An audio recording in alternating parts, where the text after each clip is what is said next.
दोस्तों नमस्कार, मेरा नाम है अजय यादव।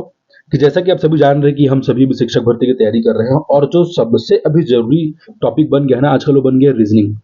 क्योंकि इसका वेटेज क्या हो गया है, अब लगभग एसएसबी का जो भी एग्जाम होगा ना, उसमें रीजनिंग तो हमको करना ही है। तो अब मैटर ये नहीं है कि सर हम रीजनिंग हमने कभी पढ़ा नहीं है, क्या किया। अब मैटर ये है कि हमारे पास 1.5 महीना है। उस 1.5 महीने में हम इस चीज की तैयारी कैसे करेंगे, हम कहाँ से पढ़ेंगे। सबसे पहले रीजनिंग अगर मैं देखूं असिस्टेंट टीचर में, मैं ये देख रहा हूँ कि शायद वो 15 नंबर का जो है सहायक शिक्षक में आ रहा है, और टीचर में देख रहा हूँ यहाँ पर वो 10 नंबर का आ रहा है।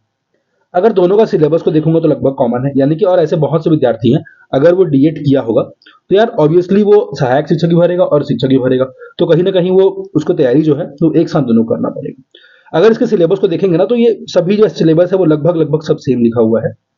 और यदि कोई मुझसे इसका वन स्टॉप सॉल्यूशन पूछेगा कि सर मैं इसको एक्चुअल में कैसे तैयारी करूं, क्या करूं, तो देखो यदि आप मैथ बैकग्राउंड के हैं तब तो फिर आपके लिए थोड़ा सा इजी हो जाएगा।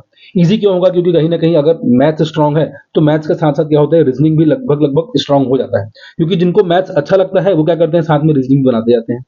तो अब ये है कि छत्तीसगढ़ में अगर 15 नंबर का मुझे रीजनिंग को स्ट्रांग करना है, 10 नंबर का रीजनिंग को स्ट्रांग करना है, तो मुझे क्या करना पड़ेगा। इसके लिए मैं बताता हूँ एक बुक।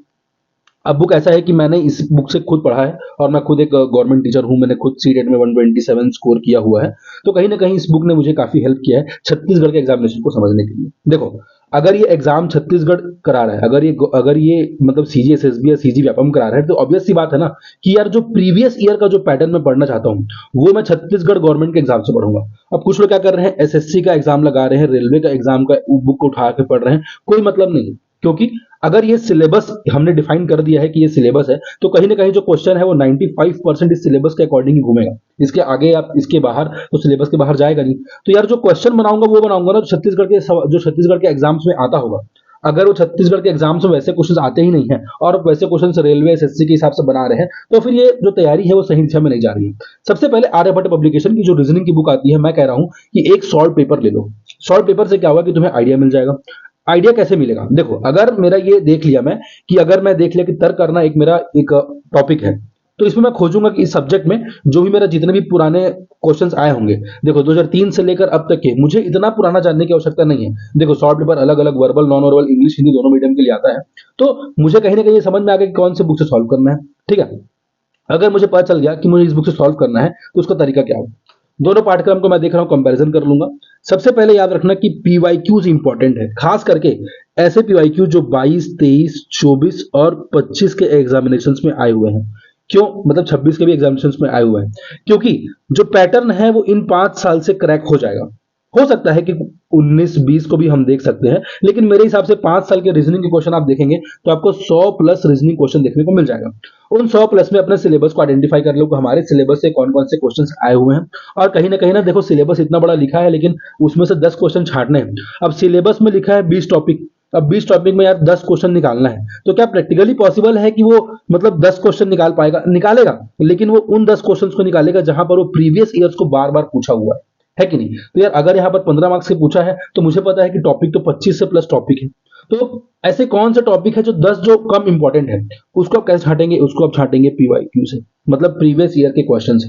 आप 22, 23, 24, 25 और 26 ये सभी साल के ना पेपर को ना आप देखेंगे। अब पेपर को देखने के बाद एनालाइज करेंगे कि अच्छा इस टाइप के क्वेश्चन पूछ रहे हैं। दूसरा ये है कि मतलब अगर देखोगे ना पूरा जो पाठ्यक्रम का वर्गीकरण, यहाँ पर अलग अलग वर्बल नॉन वर्बल अरिथमेटिक। अब मैं कह रहा हूं ना कि जिसका मैथ्स स्ट्रांग है यार, वो तो अरिथमेटिक भी अच्छा करेगा, क्योंकि उसका मैथ्स इसीलिए स्ट्रांग है ना, उसका अरिथमेटिक यानी कि संक्रियाएं वाली जो चीजें हैं वो इसीलिए स्ट्रांग है।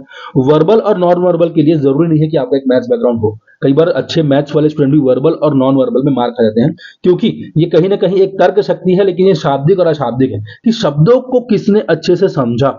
ठीक है, और कौन शब्दों को समझ पा रहा है। ठीक है, बहुत सारे अलग अलग सिलेबस है। ठीक है, जैसे ब्लड रिलेशन है, लॉजिकल रीजनिंग का ब्लड रिलेशन, किसी को कोई क्या करता है उसको एनालाइज कर लेता है अपने ही रिश्तेदारों से, और कोई इसके लिए बहुत छोटे छोटे ट्रिक्स बना लेता है और ट्रिक्स बनाकर फटाफट उसके आंसर्स को निकाल लेता है। एनोलॉजी वर्ड लेटर, मतलब आपको याद रहना चाहिए ना कि ए से लेकर जेड तक कितने लेटर्स में अगर मैं एम बोलूंगा तो एम जो है वो 13 नंबर है कि 14 नंबर है, एम का उल्टा अपोजिट एन है कि ओ है। ये सब चीज एग्जैक्टली दिमाग में रहना चाहिए, क्योंकि यार 2 घंटे के एग्जाम में अगर 15 तो रीजनिंग बनाना है तो अपने आप को मैं समझ दूंगा 10 मिनट। 10 मिनट में जितना रीजनिंग बन पाए उतना अच्छा। अच्छा, एक तो ये भी है ना कि रीजनिंग ऐसा चीज है ना जिसमें आप 10 में 10 भी स्कोर कर सकते हो। कब? जब आपकी प्रैक्टिस बहुत अच्छी होगी। बहुत सारा classification, odd one out, coding decoding, letter alphabet series, देखो ये सभी जो है ना ये वर्बल रीजनिंग है। ठीक है, और ये स्पेटियल ओरिएंटेशन यानी विजुअलाइजेशन, आकांक्षी संबंध, छिपे हुए चित्र, ये सब तो यार ऐसा क्वेश्चन है कि कई बार आपको सिर्फ देखते ही समझ में आता है। इसके लिए क्या चाहिए, मुश्किल से 50 क्वेश्चन प्रैक्टिस करेंगे, आपको आइडिया मिल जाएगा कि यहाँ पर अच्छा इस टाइप से यहाँ पर लोगों आकृति को छिपा देते हैं। ठीक है, उसके चित्रों का मिलान एवं श्रृंखला, घन एवं पासा, घन का और पासा का एकदम ही सिंपल सा 2 लाइन का कॉन्सेप्ट होता है, एक बार आप जान लेंगे तो आपसे क्वेश्चन कभी गलत नहीं होता है। आंकिक एवं गणितीय संक्रियाएं, न्यूमेरिकल रीजनिंग यानी कि अरिथमेटिक जो है, देखो श्रेणी वाला, इसमें क्या होता है, मुश्किल से ना 15 या 20 टाइप के क्वेश्चन होंगे। अब सर आप आसानी से कह दे रहे 15-20 टाइप के, हर एक के 15-15 क्वेश्चन तो बनाना ही पड़ेगा। समय भी तो हमारे पास लगभग अभी 1.5 महीना बचा हुआ है, तो कोशिश क्यों ना की जाए।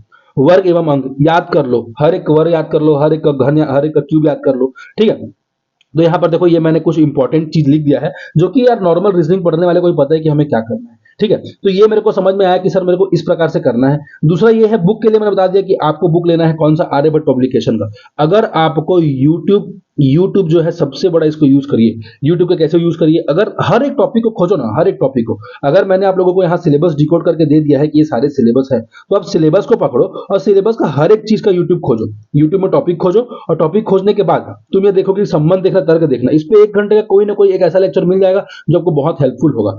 जहां उस 1 घंटे के लेक्चर को आप देखोगे, आपका 80% का बेसिक क्लियर हो जाएगा। नहीं होगा तो वीडियो को दोबारा देखो, फिर दोबारा देखो, 4 बार देखो, 2-3-4 बार देखोगे, वीडियो का जो बेसिक है क्लियर हो जाएगा।